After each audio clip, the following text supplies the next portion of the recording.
trong chạy lại pika đầu rụp hiệp nơi folder ở vì start hay mình hiệp tiện tiền ở dương is rule từ réo á và sân vào folder vào dương vì chán nhưng của bạn rồi đây chỉ tôi tới cái rụp hiệp với viên trẻ chẳng á nhưng khơi chẳng 2% របស់យើងដាក់តូចទៀតវាកាន់តែពិបាករកហេ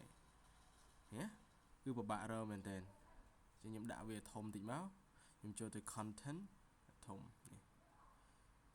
ចឹងសំណួរសួរថាតើយើងគួរដូរមិនដើម្បីឲ្យវាស្អាតហើយស្រួលរកអញ្ចឹងហេ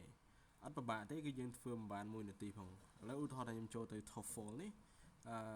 ខ្ញុំចុចកន្លែងហ្នឹងមកខ្ញុំ select លើវាហើយចូលទៅពាក្យ properties ចូលកន្លែងកូនសោហ្នឹងណា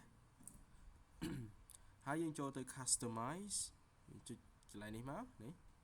ហើយ customize ហើយបន្តមកទៀតយើង change icon យើងរកមួយណាដែលយើងពេញចិត្តគឺយើងយកមួយហ្នឹងទៅឧទាហរណ៍ថាខ្ញុំចង់បានមួយនេះអញ្ចឹងគឺខ្ញុំចុចកន្លែងហ្នឹងមកហើយចុច OK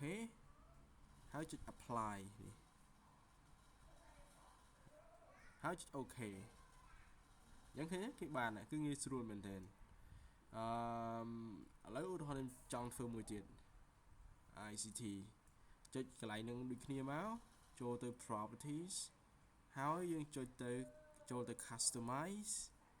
បន្តមកទៀត change icon នេះលឿនតិចណាអូខេឥឡូវយើងចង់បានអីគេយើងមើលមួយណាស្អាតឧទាហរណ៍ថាយើងចង់បានគុណសោ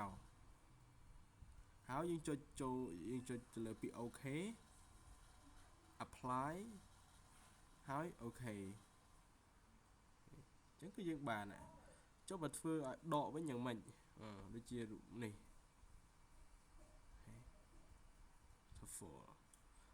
ចូលកន្លែងដែលហ្នឹងគឺ properties ហើយចូល customize change icon នេះដាក់រូបនេះមកគឺតរ៉ែលវិញហ្នឹងរូបហ្នឹងសាមញ្ញទេហើយមេរៀននេះគឺមិនមានប្រយោជន៍អីច្រើនទេគ្រាន់តែយើងធ្វើទៅឲ្យវាលយតែប៉ុណ្្នឹងឯងឲ្យវាស្រួលចាំស្រួលរកមើលអីចឹងណាឲ្យវាអាចតំណាងអីយើងចឹងទៅឧទាហរណ៍ថានេះរូបថតយើងដាក់រូបអញ្ចឹងវាសរៀងវាអីចឹងណាហើយសាច់លើយើងទេមានតែប៉ុណ្្នឹងអរគុណច្រើន